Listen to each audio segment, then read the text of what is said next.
என்னையா வேணும்? என்ன வேணும் உன் பையனுக்கு? பணமா? அது கேட்டிருந்தா எவ்வளவு வேணாலும் என் கண்ணை கொடுத்துருப்பாரு. என்ன அள்ளி அள்ளி கொடுத்துருப்பாருயா. அந்த மனுஷனுக்கு போய் துரோகம் பண்ண பார்த்துருக்கேன் இந்த பட்டுப்பாவி பையன். சார் இந்த ஆள் கிடக்காரு சார். என் மகன் நல்லவே சார். இவர் சொல்ற மாதிரிலாம் அவன் கண்டிப்பா அதெல்லாம் பண்ணிருக்க மாட்டேன் சார். இன்ஸ்பெக்டர், அந்த கொலகார பையன் பண்ணதான் இவன் கண்ணால பார்த்திருக்கான். ஐ விட்னஸோட கம்ப்ளைண்ட் கொடுத்துருக்கான். அதுக்கு மேல என்ன இன்ஸ்பெக்டர்? சார் சார், ஹாஸ்பிட்டல்ல இருக்கிறது என்னோட அப்பா, கதிர் என்னோட ஹஸ்பண்ட். எனக்கு கதிரை பத்தி நல்லா தெரியும் சார். கண்டிப்பா கதிர் எங்க அப்பா எதுவும் பண்ணிருக்க மாட்டான் சார். உனக்கு கொஞ்சம் கூட வெக்கமான ஒண்ணுமே கிடையாது. ப்பு. இன்னுமா அந்த கொலகார பையனுக்கு பறிஞ்சு பேசிட்டு இருக்க? உன்னை சீராட்டி பாராட்டி தூக்கி வளர்த்த அப்பாவை விட இந்த கொலகார பையன் உனக்கு முக்கியமா போயிட்டானா? திரும்ப திரும்ப என் மகனை பத்தி தப்பா பேசுனா மரியாதை கட்டு போகும்போது அப்படிதான் ஏன் பேசுவேன்? உன் பையன் கொலகாரன் கொலகாரன் கொலகாரன் நல்லவன சொல்லுவாங்க. கண்டிப்பா கதிர் அப்பாவை எதுவும் பண்ணிருக்க மாட்டாரு சித்தப்பா. அப்பா மேல கதிர் எம்பிட்ட மரியாதையும் பாசமும் வச்சிருக்காருன்னு எனக்கு தெரியும். ஆமா, அப்படியே பாசம் வச்சு கிழிச்சா பணத்துக்காக இதெல்லாம் பண்ணிருக்கான் அவன் புருஷன். சித்தப்பா சார், இவங்க குடும்பத்துக்கும் எங்க குடும்பத்துக்கும் ஏற்கனவே முன்னுரிமை இருக்கு சார்.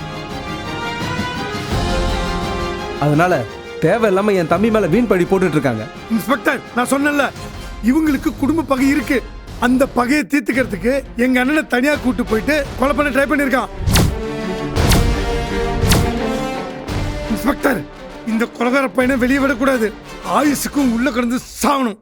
இவனை உள்ளத்தில் முட்டி முடி தட்டு. இன்ஸ்பெக்டர்,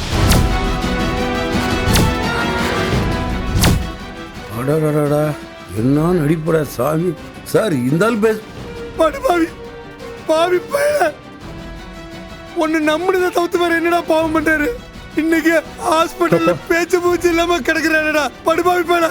அவரை போய் இப்படி பண்ணிட்டியாடா? நீ எல்லாம் நல்லாவே இருக்க மாட்டேன். நாசமா போயிடுவேன். உன் குடும்பம் நாசமா போயிடும். சார் கொஞ்சம் பொறுமையா இருங்க சார். எப்படி இன்ஸ்பெக்டர், எப்படி நல்ல பொறுமையா இருக்க முடியும்? அங்க அங்க எங்க அண்ணன் சாவ படுக்க கிடக்குறாரு. இன்ஸ்பெக்டர்,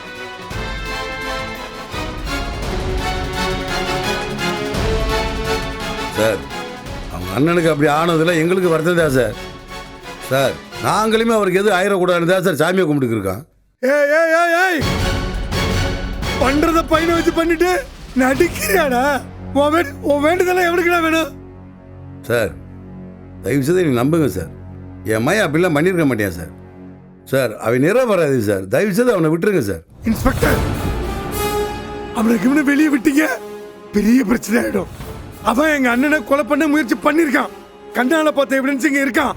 கம்ப்ளைண்ட் கொடுத்துருக்கோம். அவன் மேல எஃப்ஐஆர் போட்டு உள்ள தள்ளி அவனை ஜென்மத்துக்கு வெளியே வராத மாதிரி பண்ணுங்க. சித்தப்பா, நீங்க கோவத்துல என்னென்னமோ பேசிட்டு இருக்கீங்க. கொஞ்சம் நிதானமா யோசிச்சு பாருங்க. உங்களுக்கே தெரியும் கதிர் அப்படிப்பட்டவன் கிடையாது. உனக்கெல்லாம் என்கிட்ட பேசுறது தகுதியே கிடையாது. என்ன பேச நீ?